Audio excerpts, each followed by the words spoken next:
saudara-saudari yang terkasih. Senang sekali pada kesempatan ini saya Maya Wulandari, penyuluh agama Kristen Kota Mataram, dapat menyapa Anda semua dalam kebersamaan kita melalui renungan Mutiara Iman. Semoga melalui renungan kita semua boleh dikuatkan, diteguhkan, dan semakin bertumbuh dalam iman serta kasih kepada Tuhan dan sesama. Marilah kita awali renungan kita pada hari ini dengan berdoa.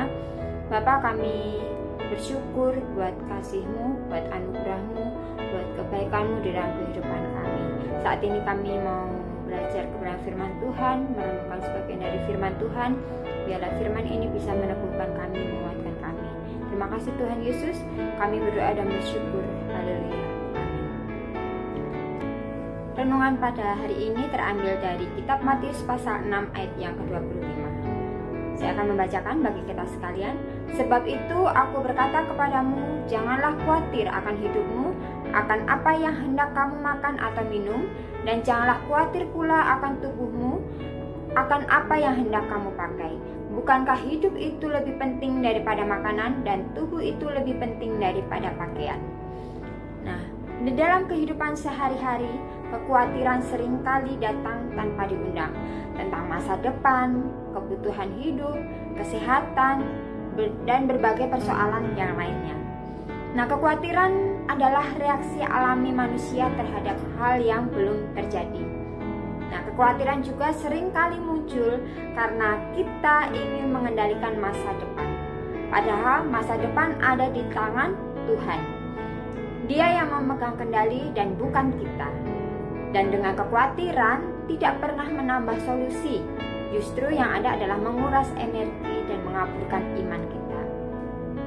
Di dalam Matius 6 ayat yang ke-25, Yesus berkata, janganlah khawatir akan hidupmu. Ini bukan sekedar nasihat, tetapi sebuah perintah yang disertai dengan jaminan dari Tuhan. Yesus mengajarkan bahwa ada 3 cara untuk mengalahkan kekhawatiran, yaitu dengan memegang 3 kebenaran rohani. Yang pertama adalah ingat pemeliharaan Tuhan. Yesus menunjuk kepada burung di udara dan bunga di ladang. Mereka tidak menabur, tidak menuai, tetapi tetap dipelihara oleh Tuhan. Nah, Bapak Ibu, Saudara yang terkasih dalam Tuhan, jika makhluk yang sangat sederhana saja dipelihara oleh Tuhan, apalagi kita, terlebih lagi kita sebagai anak-anaknya. Nah, seringkali kekhawatiran muncul karena kita lupa bahwa Tuhan adalah pemelihara yang setia. Kita melihat masalah lebih besar daripada kuasa Tuhan. Padahal sepanjang hidup kita, Tuhan sudah berkali-kali menunjukkan kesetiaannya. Dan oleh sebab itu, marilah kita melatih diri kita untuk mengingat kembali kebaikan Tuhan di masa-masa yang sudah kita lalui. Nah, kesaksian hidup menjadi senjata untuk melawan kekhawatiran. Saat kita mengingat pemeliharaan Tuhan, maka iman kita dikuatkan. Kebenaran yang kedua adalah fokus pada hari ini. Nah, Yesus juga mengajarkan bahwa setiap hari punya kesusahannya sendiri. Kekhawatiran sering muncul karena kita mencoba memikul beban hari esok. Ya, Tuhan memberi kita kekuatan secukupnya untuk hari ini. Tuhan memberi kita kekuatan secukupnya untuk hari ini, bukan untuk semua kemungkinan di masa depan. Ketika kita hidup terlalu jauh ke depan, kita kehilangan damai sejahtera yang Tuhan sediakan saat ini. Nah, oleh sebab itu, saudara-saudaraku, marilah kita bersama-sama belajar hidup dalam hari ini. Ya.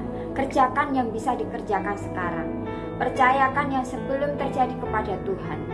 Masa depan kita, ya, fokus pada hari ini. Ini bukan berarti bahwa kita mengabaikan masa depan, tetapi mempercayakan masa depan kita kepada Tuhan, kepada pribadi yang tepat. Nah, saudaraku, kebenaran yang ketiga yaitu bawa semua di dalam doa. Salah satu cara paling nyata untuk mengalahkan kekhawatiran adalah membawa semuanya di dalam doa. Doa adalah bentuk penyerahan total kita kepada Tuhan. Ketika kita berdoa, kita mengakui bahwa kita tidak mampu Tuhan, tetapi Tuhan sanggup. Doa mengalihkan fokus kita dari masalah yang kita alami, dari masalah berbagai pencobaan yang kita lalui. Mengalihkan hal itu semua kepada Tuhan yang berkuasa atas segalanya, termasuk hidup kita. Jadi janganlah hanya memikirkan masalah-masalah yang kita alami, tetapi doakanlah itu. Setiap kali kekhawatiran datang, jadikan itu pengingat untuk kita berdoa. Semakin kita berdoa, semakin damai hati kita. Di dalam Filipi pasal yang keempat ayat 6 sampai yang ke-7 mengajarkan, janganlah hendaknya kamu khawatir tentang apapun juga, tetapi nyatakanlah segala hal keinginanmu kepada Allah dan dalam doa dan permohonan dengan ucapan syukur.